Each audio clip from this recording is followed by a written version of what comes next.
नमस्कार, प्राइम समाचारमा स्वागत छ। म स्वस्तिका श्रेष्ठ। सुरु गरौँ अहिलेसम्मका प्रमुख समाचारबाट। राष्ट्रपति भण्डारीद्वारा संघीय संसदको अधिवेशन भदौ 23 गतेका लागि आह्वान। एमसीसी बजेट र अध्यादेश सरकारको प्राथमिकतामा।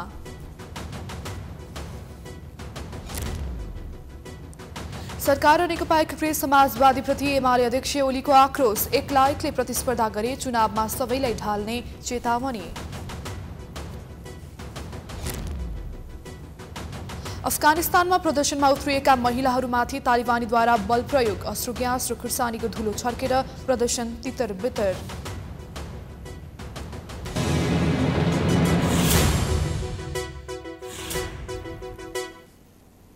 अब समाचार विस्तारमा। राष्ट्रपति विद्यादेवी भण्डारीले संघीय संसदको अधिवेशन आह्वान गरेकी छन्। मन्त्री परिषदको सिफारिसमा भदौ 23 गते बुधबार दिउँसो 4 बजेको लागि राष्ट्रपति भण्डारीले संघीय संसदको दुवै अधिवेशन आह्वान गरेकी हुन्। मन्त्री परिषद बैठकले प्रतिनिधि सभा र राष्ट्रिय सभाको अधिवेशन आह्वानका लागि राष्ट्रपति समक्ष सिफारिस गरेको थियो। यसअघि सरकारको सिफारिसमा साउन 32 गते राष्ट्रपति भण्डारीले अधिवेशन अन्त्य गरेकी थिइन्। प्रधानमन्त्री शेरबहादुर देउवाले सभामुख अग्निप्रसाद सापकोटा, सत्ता गठबन्धनका आबद्ध माओवादी केन्द्रका अध्यक्ष पुष्पकमल दाहाल र नेकपा एकीकृत समाजवादीका अध्यक्ष बादल कुमार नेपालसँग छलफल गरेपछि संसद आह्वानको सिफारिस गरेकी हुन्।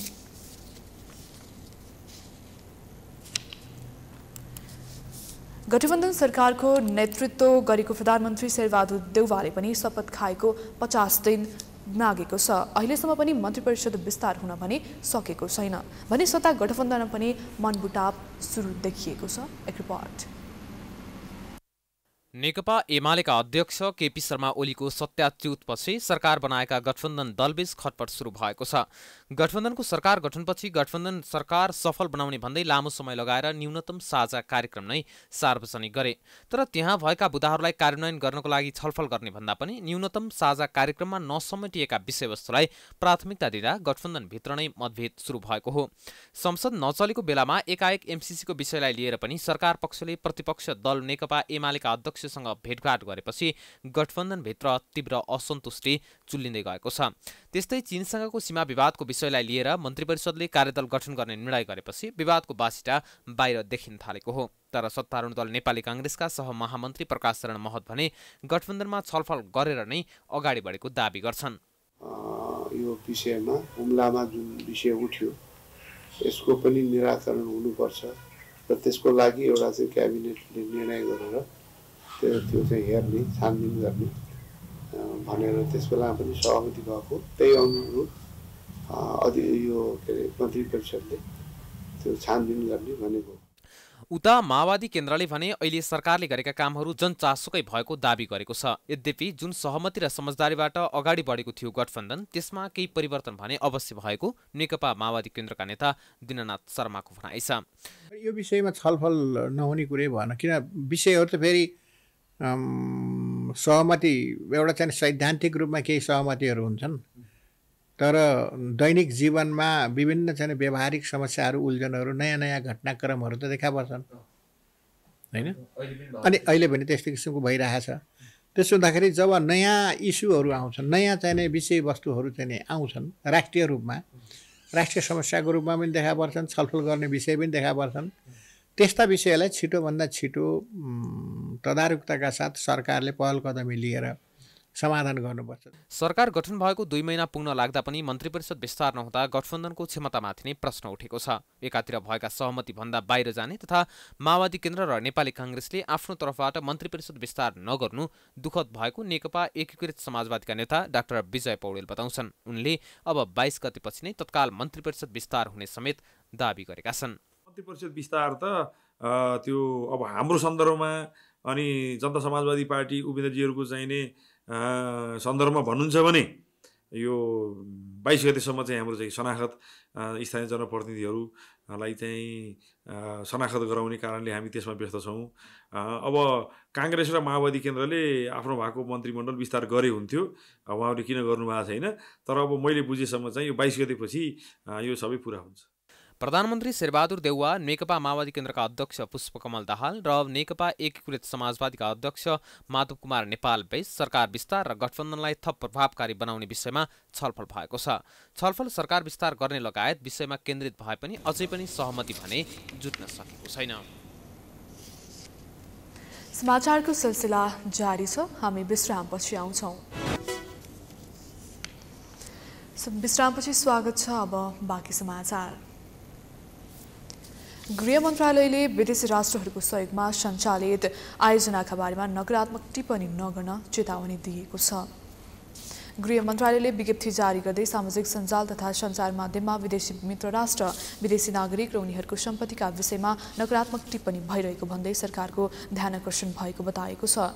मन्त्रालयले शैक्षिक वैदेशिक सहयोगमा सञ्चालित विकास आयोजना र त्यहाँ कार्यरत कर्मचारीहरूलाई धम्कीपूर्ण अभिव्यक्ति दिएको दावी गरेको छ। नकारात्मक टिप्पणी गर्नेमाथि गृह मन्त्रालयले सूक्ष्म निगरानी गरिरहेको र प्रचलित कानुन बमोजिम कारबाही गर्ने चेतावनी समेत दिएको छ। पछिल्लो दिनमा अमेरिकी सहयोग एमसीसी नेपालमा लागू गर्न नहुने भन्दै विरोध भइरहेको छ। एमसीसीको विरोधलाई नै लक्षित गरेर सरकारले विज्ञप्ति निकालेको देखिन्छ। एमसीसीका उपाध्यक्ष नेपाल आउन लागेको सन्दर्भमा अमेरिकी विरोधी गतिविधि हुन सक्ने भएकाले सरकारले यस्तो चेतावनी दिएको कतिपयको बुझाइरहेको छ।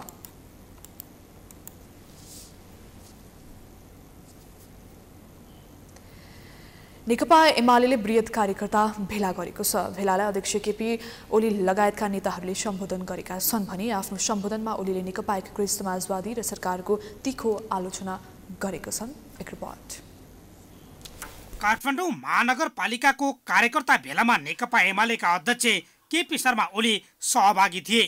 ओली अस्वस्थ भएकोले भेटघाट बन्द भनेर समाचारहरू आइरहेका बेला उनी भेलामा सहभागी भएका हुन्। सम्बोधनका क्रममा ओलीले नेकपा एकीकृत समाजवादी र सरकारको आलोचना गरे। ओलीले पार्टी नफुटेको बरु विगतदेखि झमेला गर्दै आइरहेका केही तत्त्व बाहिरिएको टिप्पणी गर्दै माधव नेपाल समूह पार्टीमा वैचारिक द्वन्द्व नभई केवल पदका लागि मात्र बाहिरिएको बताए। उनले पार्टीमा बिग्रिएका व्यक्तिहरू मन्त्री खानका लागि चोइटिएको बताए। उनले पार्टी विभाजन गर्नेहरूलाई बाँदरको संज्ञा दिए। अहिले पनि पार्टी वास्तवमा फुटेको होइन, केही बिग्रिएका तत्त्वहरू धेरै वर्ष अगाडिदेखि बिग्रिएका थिए। जहिले पनि पार्टीमा झमेला, जहिले पनि समस्या, त्यस्ता तत्त्वहरू केही गएका हुन् जसलाई चोइटिएकोसम्म भन्न सक्छ। यिनीहरू किन गएका भन्दा यो इन्डियाको पन्जाबतिर लङ्गुर भन्ने हुन्छ एउटा, यतातिर भुए भन्ने चलन छ। भुए लागेको छ भनेपछि, लङ्गुर लागेको छ भनेपछि यी खान दौडेका, अरू केही पनि होइन। ओलीले चीनसँग कुनै सीमा विवाद नरहेको दावी गर्दै सरकारले अध्ययनका लागि बनाएको समितिप्रति असन्तुष्टि व्यक्त गरे। सरकारले गठन गरेको समितिले विवाद पुष्टि गर्नै नसक्ने ओलीको भनाइ छ। चीनसँग कुनै सीमा विवाद छँदै छैन। कसलाई खुसी पार्नका लागि चीनसँग सीमा विवाद भनेर समिति बनाउनु पर्यो? कसलाई खुसी पार्न? चीनसँग सीमा विवाद छैन। यो सरकारलाई म चुनौती दिएर भन्न चाहन्छु, यो समितिले सीमा विवाद कुनै ठाउँमा देखाओस्। ओलीले अहिलेको सरकारले मेलम्चीको पानी काठमाडौँ ल्याउन नसक्ने दावी गरेका छन्। मेलम्चीमा बाढीले क्षति गरिसकेपछि पनि आफू नेतृत्वको सरकारले आउँदो वैशाखसम्म पानी ल्याउने तयारी गरेको भन्दै ओलीले यो सरकारले वैशाखसम्म पानी ल्याउन नसक्ने जिकिर गरे। समाचारको सिलसिला जारी छ। हामी विश्रामपछि आउँछौँ।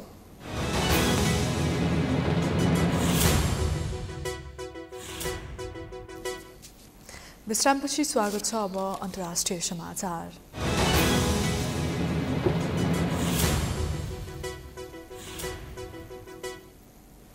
अफगानिस्तानमा तालिबानको कब्जापछि अधिकारको माग गर्दै प्रदर्शनमा उत्रिएका महिलाहरूमाथि बल प्रयोग भएको छ।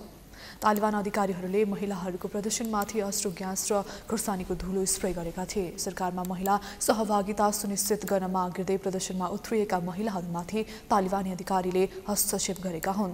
महिलाहरूले राष्ट्रपति कार्यालयमा अगाडि केही दिन यता लगातार प्रदर्शन गरिरहेका थिए। तालिबानी अधिकारीहरूले भने विरोध प्रदर्शन नियन्त्रण बाहिर जान थालेको बताएका छन्।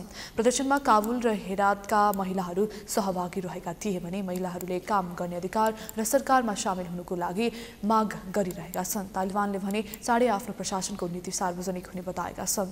तालिबानले महिलाहरू सरकारमा सहभागी हुने भए पनि मन्त्री पदमा नहुने बताउँदै आएका छन्। अब खेलकुद समाचार। हामी समाचारको अन्त्यमा आइपुगेका छौँ। जाँदा जाँदै प्रमुख समाचार पुनः एकपटक। राष्ट्रपति भण्डारीद्वारा संघीय संसदको अधिवेशन भदौ 23 गतेका लागि आह्वान। एमसीसी बजेट र अध्यादेश सरकारको प्राथमिकतामा।